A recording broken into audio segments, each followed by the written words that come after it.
Eto mga ka-simple, sure na simple ito at kayang-kayang gawin kahit ng mga bata. So, etong dish na to, again, mapapakanin kayo dito. Ito yung chicken salpicao. Simpol, luto na,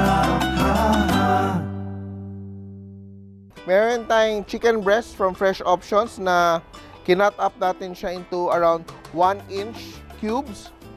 Then, i-marinate natin siya ng konting soy sauce lang. Soy sauce and calamansi. So, it's very simple. A little bit of soy sauce and calamansi. And we toss. No? And let it rest for a while. Kahit mga 5 to 10 minutes na marinate nito, okay na siya. Here, we're heating a bit of oil. At ilalagay natin yung sliced garlic.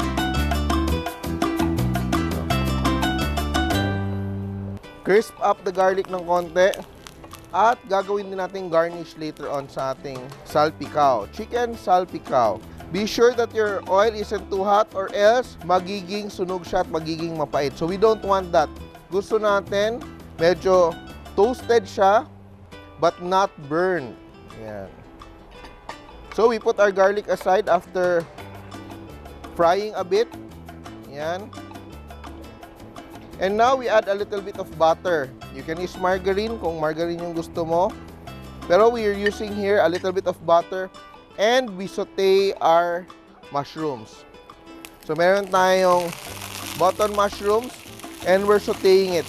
Kasi minsan naglalagay tayo ng mushroom sa ating mga potahe at hindi siya naglalasa, nag-add siya ng texture pero wala siyang lasa dahil you need to saute your mushrooms para lumabas yung mushroom flavor. You see that the mushrooms are slightly browned already.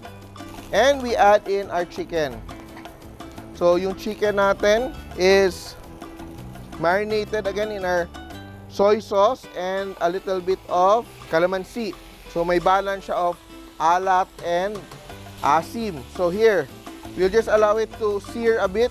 And eto, gamit ko dito yung bagong frying pan ng Masflex, ang Masterclass. So, it's very classy. Para siyang kotse yung kulay niya, no? I have to bring up my pan pala to a higher temperature. So, tingnan na natin, oh. Nagba-brown ng konti na yung ating chicken. So, we want that. So, we don't move our chicken a lot. We allow it to sear. So, eto, tingnan natin yung chicken natin. Na-toss na natin siya. Nagba-brown na siya. And how to check if it's cooked? You can simply use your finger. Pag medyo firm na yung chicken natin, hindi siya wobbly, ibig sabihin na luto na siya. So that by the texture itself, malalaman mo na kaagad na luto na siya. So, what do we do now? We just add a little bit of chilies, no? By konting anghang, optional siya pag ayaw mo. Pwede namang wala. Then we add a little bit of oyster sauce. To, very simple recipe. And we just add a little bit of black pepper. Yan. Freshly cracked black pepper. And we add a little bit of sugar. Again, a little bit of sugar to balance. Depende din sa brand ng gamit mo na oyster sauce. Yan. And toss. You can toss. Or you can use your sandok, no? And you can finish it with a little bit more of butter. Kasi masarap siya sa kanin. Finish up with a little butter. And it's done. And we will just transfer this to our sizzling plate. So, nagiging sobrang aromatic dito yung ating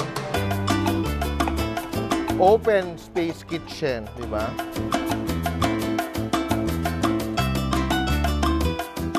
Very nice sizzle. Yan. Here. Then we garnish with our fried garlic here on top. Super nakakatakam. So, it's ready to serve. Titikman muna natin yung sauce natin. Sauce pa lang, ulam na. Kasi yung juices ng chicken nag-drip into the whole sizzling plate. So, very intense flavor. And titikman natin yung chicken. Juicy, flavorful, at tamang-tama ng pagkaluto.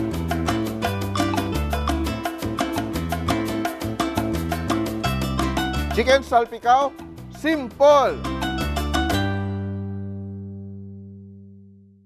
Nagustuhan niyo ba ang video na to?